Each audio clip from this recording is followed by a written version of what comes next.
My name is Rincio. I am 22 years old, and I have not spoken a single word in 4 years. People assume I am broken, and perhaps they are right in the way that a cracked vase is broken, still capable of holding water, still capable of catching light at a certain angle, but unmistakably changed from what it once was. The accident that took my voice left everything else intact. My hearing, my hands, my heart. Only my words were stolen, locked somewhere deep in the scar tissue that now lines my throat. I communicate through a small notepad I keep in the front pocket of whatever apron I wear. I work as an assistant florist at Bloom & Bone, a small shop wedged between a dry cleaner and an upscale cafe in the Siademan district of Seoul. The shop smells of damp soil and chrysanthemum, of rose water and green stems freshly cut. I love it in the way that only quiet people can love places, wholly, privately, without ever needing to say so aloud. My boss, Madame Cho, is a small woman with sharp eyes who has never once pitied me. She hired me 3 years ago after watching me spend 45 minutes arranging a single display window without being asked. "You have the eye," she had written on her own notepad. She learned to use one for me, and that is rarer than a voice. What I did not know on the morning that changed everything was that I also had the scent. Omegas are not rare in this world. Perhaps 1 in every 8 people presents as one, their biology carrying that particular softness, that particular draw. But omegas who have fully suppressed their scent with high-grade inhibitors for years, those are vanishingly uncommon. I had been on suppressants since I was 17, long before the accident, because the attention had always frightened me. My scent, according to the one blood panel I had taken as a teenager, was described by the attending physician as extraordinarily potent.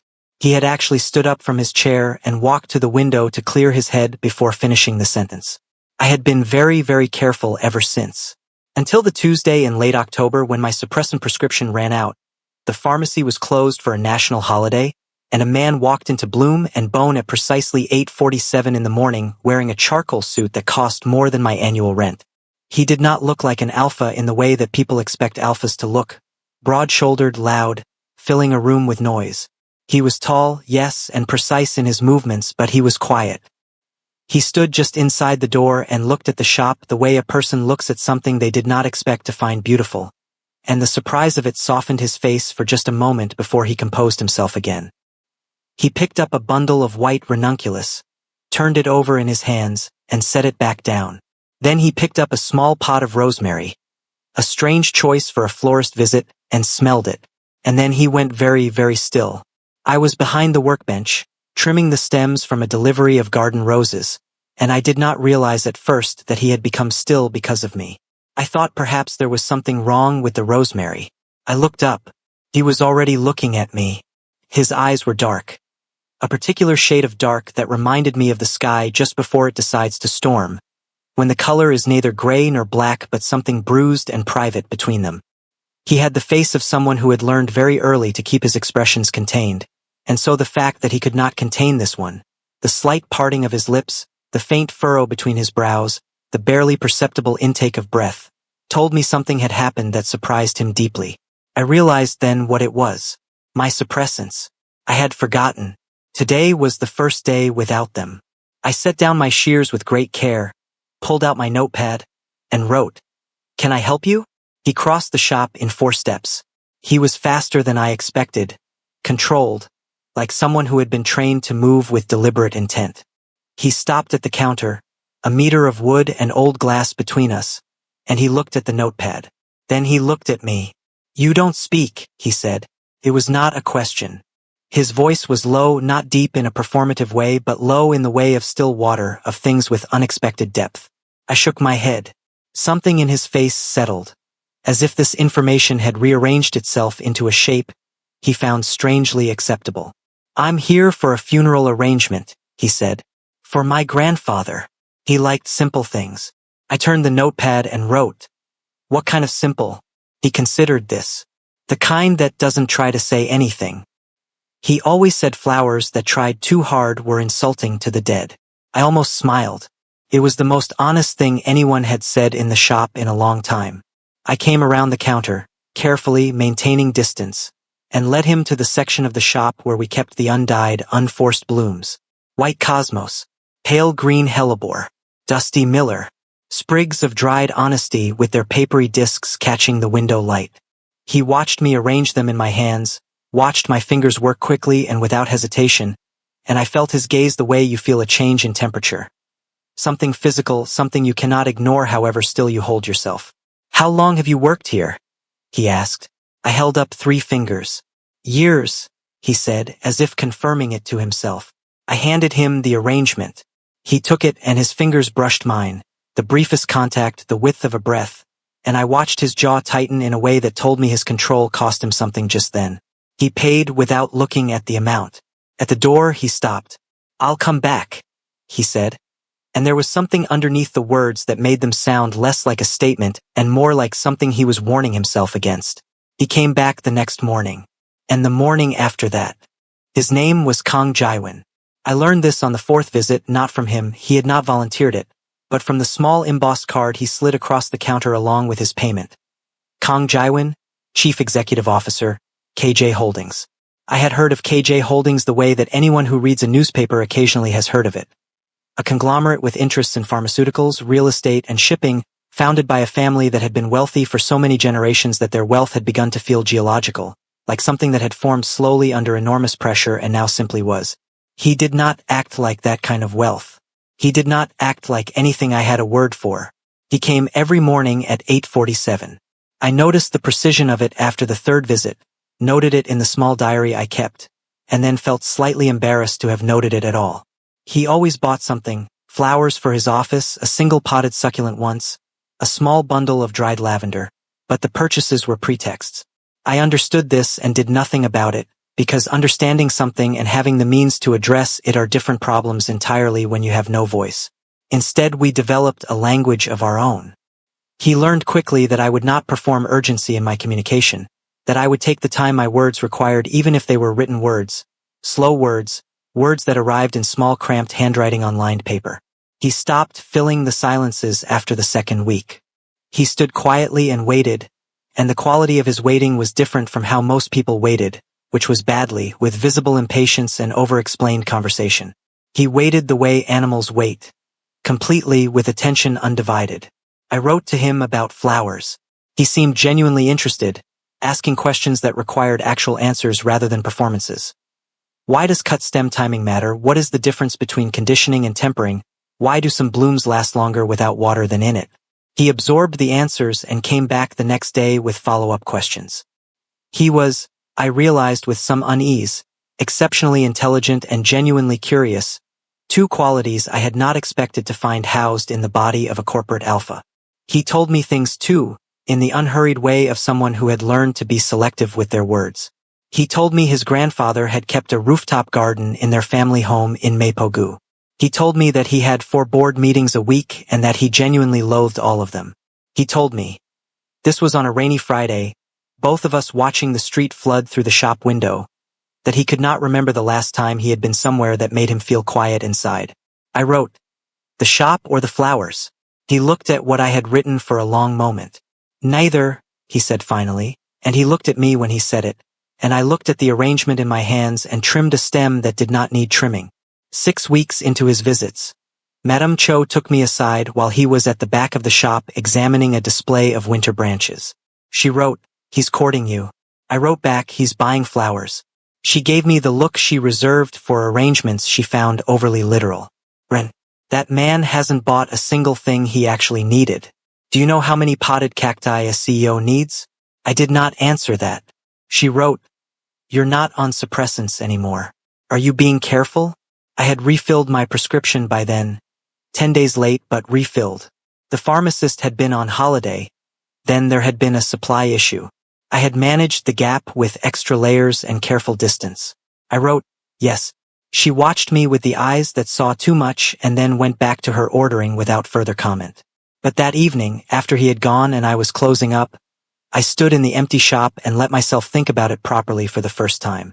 Kang Jaiwan, an alpha of his designation, his bloodline, his position in the world. And me, a mute omega florist with a scarred throat and a notepad and flowers, he would never be able to put into words what they meant to him. Nothing about this made any sense. Nothing about it could go anywhere. I locked the door, turned off the lights, and told myself very firmly that I understood this. And then the night of the Heian Gallery opening happened, and I understood nothing at all. The gallery opening was not my choice. It was Madame Cho's. She had been commissioned to do the floral installations for the Heian Gallery's winter exhibition, a significant and well-paying contract that required hands she could trust to work the evening shift. She had asked me 2 weeks in advance. I had agreed because the work was beautiful and because I did not think he would be there. He was there, of course. KJ Holdings was a primary sponsor of the Heian Gallery's winter program. His name was on the wall at the entrance in the quiet, understated way that very serious money presents itself. Small font, no flourish, simply there. I was finishing the last installation, a hanging arrangement of dried pampas grass and white amaranth in the northwest corridor, when I heard his footsteps. I recognized them now without looking. There was a particular quality to how he walked. Unhurried, even in spaces that demanded performance. Ren. My name. He said it the same way every time, not as a greeting exactly, more like something he was checking on, making sure was still true. I turned. He was in a different suit tonight, dark navy, and he was not wearing a tie, which I noticed because I had only ever seen him in ties. Without it, he looked less like a photograph and more like a person. I lifted 2 fingers. A small wave. Hello. He came to stand beside me and looked up at the installation. You did this. I nodded. It's extraordinary. A pause. You always make things that feel like they mean something without forcing the meaning. I pulled out my notepad. I wrote. That's the only honest way to make something. He read it. He was quiet for a moment, and then, I've been thinking about that a lot lately. Honesty. Something in the way he said it made me put the notepad down without writing more. I looked at him instead. He was looking at the installation, but his jaw was set in that way it got when he was choosing words carefully. I'm going to say something, he said slowly. And I want you to know I've thought about whether it's appropriate to say, and I've decided it isn't, and I'm going to say it anyway. I waited. I come to the shop every morning because I want to see you, not the flowers. You. And I'm aware that you are an omega and I am an alpha, and that the entire history of our designation dynamics is essentially a very long argument for why I should stay far away from you, especially someone like me with the kind of family obligations I have. And I'm aware that you have every reason to have no interest in that kind of complication. He paused. I'm not asking you for anything. I just needed to say it once because it's been very heavy to carry quietly. The gallery hummed softly around us. Voices and glasses and art, and I stood in the northwest corridor with dried pampas grass above my head and the most unexpected sensation in my chest, which was the feeling of something loosening that had been held tightly for a very long time. I picked up the notepad. I wrote for longer than usual, and then I turned it to face him. I have known for 3 weeks. I come in early every day to make sure I'm there when you arrive. I don't know what to do with it either, but I'm glad you said it. He read it twice. When he looked up, something in his face had changed. Not softened exactly, but opened, the way a room opens when someone finally raises the window. The blizzard arrived around 10 o'clock, unseasonable and abrupt, the kind of storm the weather service had called for, but that no one had quite believed because late October blizzards in Seoul feel like a storytelling device rather than meteorology. Within 40 minutes, the roads were impassable. The gallery's host announced that car services were suspended, and the space converted quietly into an emergency shelter for the 90-some guests and staff. Madame Cho called me at 10:15. Stay warm, stay put. I'll reach you in the morning. The gallery had a hospitality suite on the upper floor for VIP guests, the staff explained, distributing room cards to those with credentials. Jaiwon found me sitting on a bench in the main corridor, my coat pulled around me, and he held out a second room card without speaking. I looked at it. I looked at him. He said, "There's a sitting room. I'll sleep on the couch." I'm not. I just don't want you sitting in a hallway all night. I took the card. The room was beautiful in the anonymous, precise way of hospitality spaces designed for someone else's comfort. Creamy walls, a single large window filling with snow, 2 chairs and a low table with an untouched fruit arrangement. The couch was an actual couch, long enough for him, placed thoughtfully by a cold radiator that Jaiwon immediately began adjusting. We existed in the room carefully, the way 2 people exist in small spaces when they are trying very hard to be decent. He found extra blankets in the wardrobe and brought one to me without comment. I made 2 cups of tea from the hospitality tray and left one on the table beside the couch without comment. We were, I realized, already speaking a language that required no notepad. We sat at the table and he talked, and I listened the way I always listen, completely, and somewhere past midnight I fell asleep in my chair without intending to, and I woke some time later to find that he had placed a blanket over me with such care that not one corner of it was askew. He was awake. He was sitting in the other chair, close, watching the snow fill the window, and when I stirred he looked at me with an expression I had no word for. Not in any language, written or spoken. I reached for my notepad on the table. By the dim light from outside, I wrote a single line and turned it to face him. "I'm not afraid of you." He was silent for a long moment. Then, very quietly, "I know. That frightens me more than anything." He reached across the small table and placed his hand over mine. Not grasping, not pulling, simply resting there, warm and deliberate, and I turned my hand over beneath his and held on, and the snow kept falling and the city kept sleeping and the room held us both without asking for explanations. What happened between that moment and morning is a thing I have kept in the most private part of myself, not because I am ashamed of it. I have never been ashamed of it, even in the months when everything was complicated and I was exhausted and frightened, but because it was ours, entirely ours. The only thing in my life that has ever belonged to no one else at all. He was gone when I woke. Not in the way that hurts, not vanished, not absent in the clean-edged way of a decision. His coat was gone, but his phone was still on the table, which meant he had only stepped out. There was a note on the fruit arrangement, not on hotel stationery, on the back of his business card in small, even handwriting, "Back in 10 minutes. Don't go anywhere. Please." That "please" did something to me that I would spend weeks trying to put into sensible terms. He came back in 8 minutes with coffee and 2 pastries from somewhere in the gallery's lower level, and he sat across from me and we ate in the morning silence of a room still full of snowlight, and neither of us spoke about the night before, and neither of us needed to, because some things are too real for immediate language and both of us understood that. At the door, before I left, he touched my face. The backs of 2 fingers against my jaw, nothing more, and said, "I'll come by the shop tomorrow." I nodded. I pressed his returned phone into his hand. I left. He did not come the next day. He did not come the day after or the day after that. His absence was a specific weight, the kind that settles between the ribs and makes breathing require more effort than it should. I arranged flowers. I trimmed stems. I did not write in my diary because I could not find the words that would not embarrass me. On the 5th day, Madame Cho put a newspaper on my workbench without comment and went to the back room. The headline was not subtle.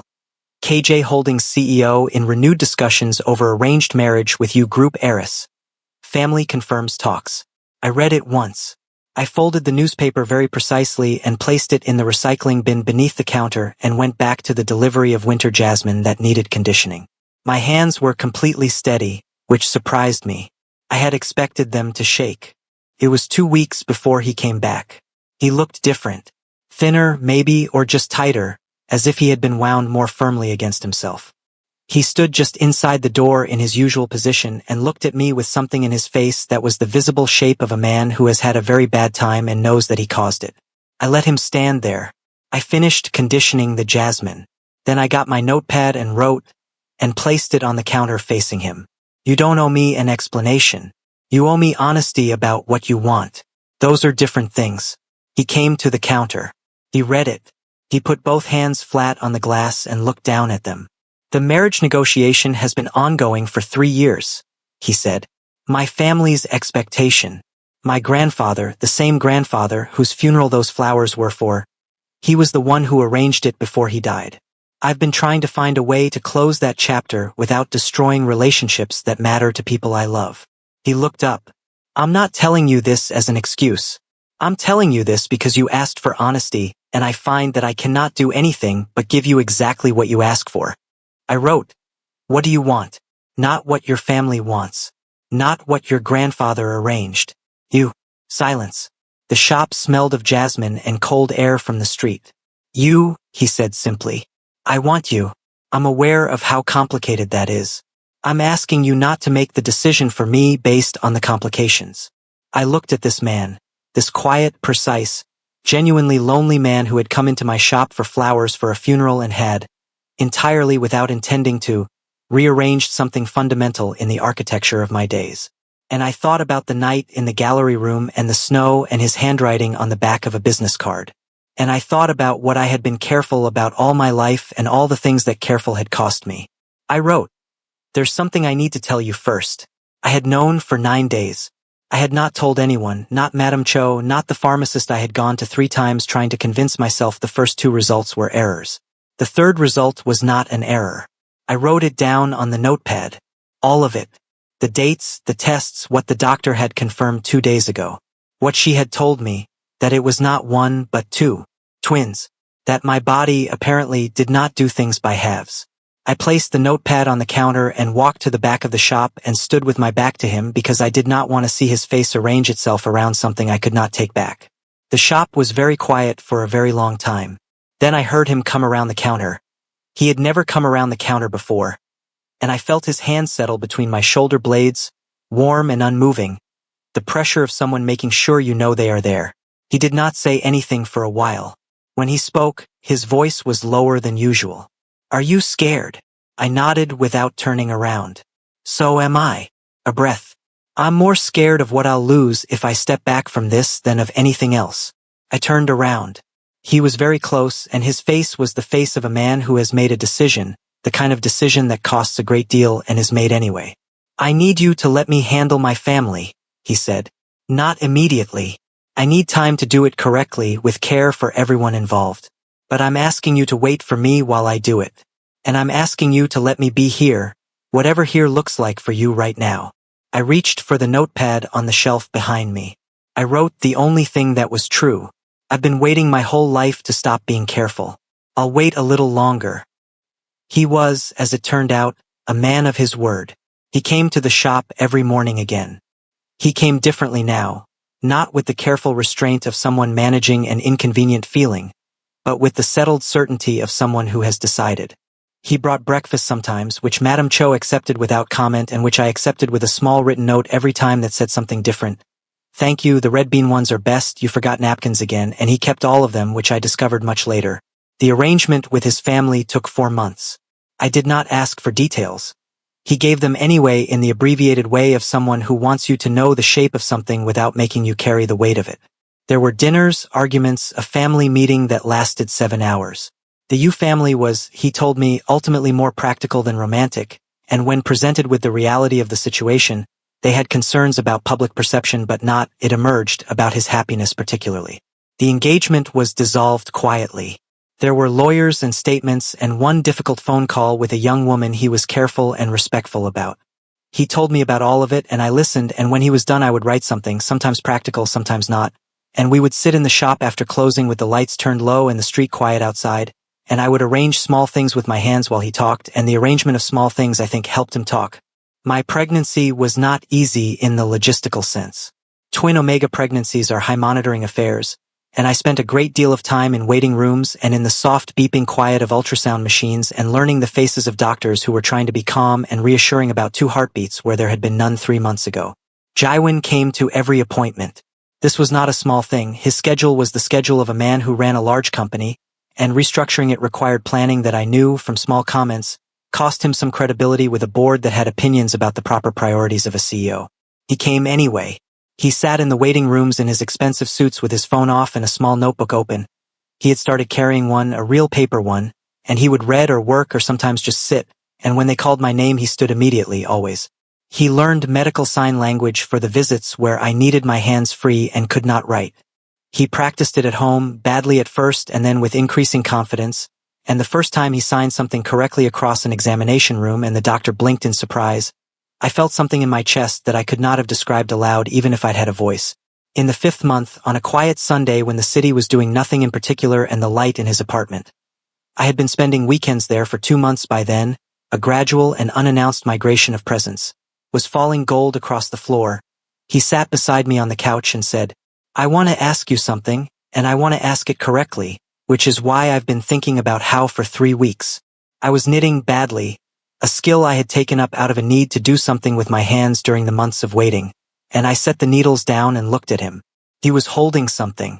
A small box, not jewelry store velvet but a hinged wooden box, old-looking, with a slight warp to the lid from age or moisture. He opened it. Inside was a ring, simple old gold, a single pale green stone that caught the light without demanding it. This was my grandmother's.